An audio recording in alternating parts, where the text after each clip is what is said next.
अस्सलाम वालेकुम। तो आज मैं बनाने जा रही हूँ चावल की खीर। तो देखिए इस तरीके से चावल को धो लेना है और पीस लेना है। चावल पाव किलो ली हूँ, एक अक्खा कोकोनट ली हूँ और इसका ये जो काली परत है वो निकाल दी हूँ और कोकोनट को मिक्सी में पीस लिया है। चावल को पहले पीस लिया है, उसके बाद में कोकोनट को इस तरीके से डाल के उसके नीचे की परत काली निकाल ली। और देखिए इस तरीके से चावल को पीस के रेस्ट को दिया है, मतलब 2 घंटे 4 घंटे छोड़ देना है। और मैंने दानेदार चावल पीसा है, इसके लिए मैंने लेके फटाफट पीस लिया। ये मेरा गुड़ है, इसको किस के रख दिया है। तो देखिए इस तरीके से हमको रख देना है और फिर 2 या 4 घंटे के बाद जल्दी से अगर आप पीसेंगे ना तो इस तरीके से दानेदार आपको, देखिए मेरे चम्मच में आ रहा है दानेदार, आपको रवा जैसा वो आएगा, चावल पीसे जाएगा। अगर आप पहले रेस्ट को देंगे ना तो बुक्का हो जाएगा।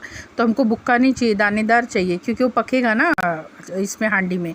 तो देखिए मैं बता रही थी आपको, नारियल का दूध मैंने निकाल के रखा, गुड़ किस के रखा है, इलायची मैंने चावल के साथ पीस ली। जैसा जैसा चावल पकेगा वैसा वैसा खुशबू आते रहेगी। तो देखिए दानेदार 2 घंटा रेस्ट को दिया था पीसने के बाद, उसके बाद में फिर पकने के लिए रखा है।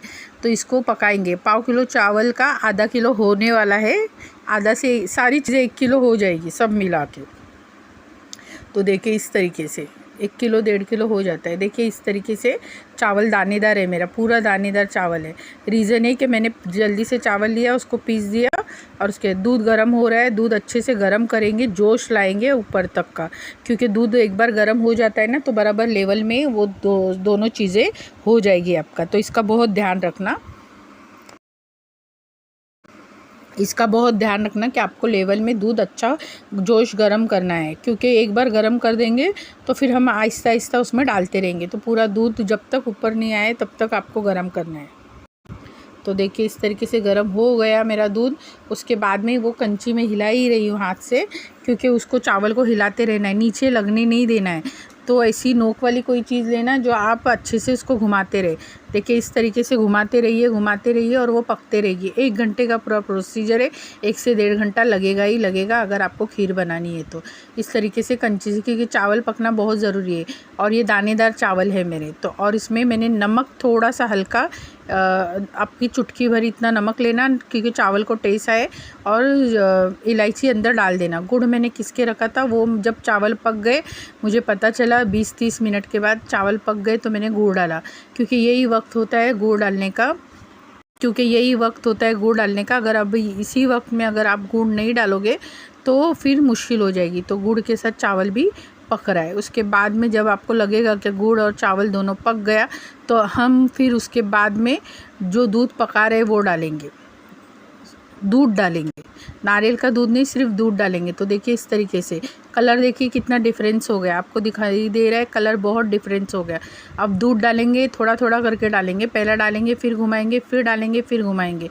इस तरीके से आप करते रहिए, क्योंकि यही प्रोसीजर है। अगर आप इसी तरीके से आपको करना है तो यही तरीका है करते रहने का। तो यही तरीके से आप करते रहिए और घुमाते रहिए। इस ऐसा ही झरना या कोई नोकदार चीज़ लेना। देखिए मैं डालते जा रही हूँ, घुमाते जा रही हूँ, क्योंकि यही प्रोसीजर है। और ये खीर बढ़ते जाएगी, क्योंकि चावल है, चावल हमेशा बढ़ता है। पाव किलो लिया है तो आधा किलो 1 किलो हो जाएगा सारा का सारा पक के, और दानेदार ही होगा और दानेदार ही खाने में मज़ा आता है। इसका बहुत ख्याल रखना। तो देखिए इस तरीके से बढ़ते जाएगी। इसके बाद में मैंने और दूध डालते जा रही हूँ और मैं पकाते जा रही हूँ। तो 1 लीटर मैंने दूध गर्म किया था, आधा लीटर पौना लीटर मैंने इसमें दूध डाल दिया है। उससे चावल पक चुके हैं और अच्छी थिकनेस लिए। पतली खीर हमको नहीं बनानी है, थिकनेस होती ही है। और एक बार जो थिकनेस लेगी उसके बाद में और कुछ नहीं डालना है। मैं आज बारीक आज करते रही हूँ, मतलब मेरे दोनों हाथ चल रहे। अब मेरा लास्ट स्टेप है ये मेरा दूध डालना। कोकोनट दूध है ये मैंने लास्ट में डाला, जो डब्बा में मैंने पीस के मिक्सी में डाल के रखा। तो देखिए उसका सारा मैंने दूध और किस भी ले लिया है। अंदर जो बुरदा रहता है, बोलने में थोड़ा हो जाता है, बुरदा रहता है, वो भी लेना है। फेंकना कुछ भी नहीं है इसमें से, क्योंकि ये सारी चीज़ें ही आपको टेस्ट देगी खाने में। तो मेरी डेगची भर चुकी है और 1 लीटर 1.5 लीटर के ऊपर खीर हो जाती है आपकी आराम से, क्योंकि मैंने क्वांटिटी सबकी बताई हूँ। दूध आधा पौना लीटर और नारियल 1 बड़ा और पाव किलो चावल, इलायची अंदर डाली हूँ, आधा किलो गुड़ लिया है। सारी चीज़ें मैंने आपको सारी चीज़ें मैंने आपको बता दी हूँ। कुछ भी इसमें और नहीं ऐड करना है। इलायची और नमक थोड़ा सा ऐड करना, कलर वगैरह मैंने नहीं डाला है। ये खुद का ही कलर, बहुत हाफ वाइट टेस्टी दिखाई, देखने में बहुत खूबसूरत है और टेस्टी भी, और इतनी थिकनेस होती है। तो आपका काम है आपको इसी तरीके से घुमाते रहना है कंची, और लगने नहीं देना है। जब आपको लगेगा कि अभी थिकनेस बराबर हो गई सब चीज़ें डाल के, तो आपको गैस बंद कर देनी है।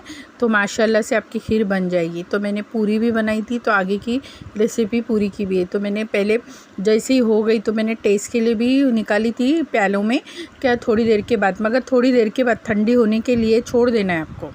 ठंडी होने के लिए छोड़ देना है आपको, थोड़ी देर के बाद आपको निकालना है। एकदम से आप नहीं निकाल सकते क्योंकि गरम गरम होता है, और आपको इसी तरीके से घुमाते रहना है, घुमाते रहना है।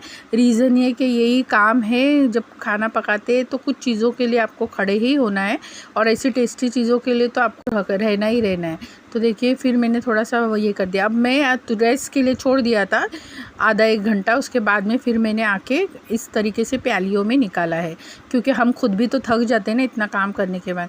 अगर आपको काजू, पिस्ता, बादाम, जो भी आपको ड्राई फ्रूट डालने हैं, अगर आपको डालना है तो आप डाल सकते, नहीं डालना है तो नहीं डालना है, नहीं डाल सकते, कोई बात नहीं। हम लोग कोकनी लोग ड्राई फ्रूट थोड़ा, ये सारी कोकनी स्टाइल की जो चीज़ें उसमें आगे पीछे डालते, नहीं डालना है तो नहीं डालते, वो अलग बात है। तो मैंने देखिए इस तरीके से ऊपर से शो करके दे दिया खाने के लिए। मैंने पिस्ता डाला, काजू डाला और बादाम डाला, और इसके बाद में मैंने पूरी बना ली। पूरी भी इसके साथ खाने में बहुत मज़ा आता है। तो मेरी सिस्टर को ये सारी चीज़ें पसंद है, मेरे घर वालों को पसंद है। मेरी मम्मी ये सारी चीज़ें बनाती थी दादी के बाद, तो हम लोगों को आदत हो गई है। कुछ मतलब मौसम जैसे जैसा बदलता जाता है, वैसी वैसी चीज़ें हम लोग बना बना के खाते हैं। जैसे कि अभी आलू वड़ी का भी टाइम है, कुछ और भी चीज़ें बनती है घरों में। मगर क्या होता है, तबीयत ठीक नहीं रहने की वजह से ये सारी चीज़ें आगे पीछे हो जाती है। जैसे कि अभी ये वीडियो मेरा है 18 तारीख का, मगर अभी मैं डाल दी क्योंकि आज वक्त नहीं लगा मुझे। मैं बहुत रोज़ सोचती हूँ आज डालूँगी, तो आज मैंने डाल ही लिया, क्योंकि जुलाई ख़त्म होने हो गया और अभी अगस्त चालू है। तो मैंने सोचा आज डाल देती हूँ रेसिपीज़ की, क्योंकि बहुत टेस्टी और लज्जतदार बनती है। और मैं ये फिर से बनाऊँगी, अब बनाऊँगी तो उसी दिन ही डाल दूँगी। तो अब मैं बासमती चावल का बनाऊँगी। तो लाइक शेयर सब्सक्राइब करते रहिए, फिर मिलेंगे ऐसी रेसिपी के साथ। Thank you, bye bye.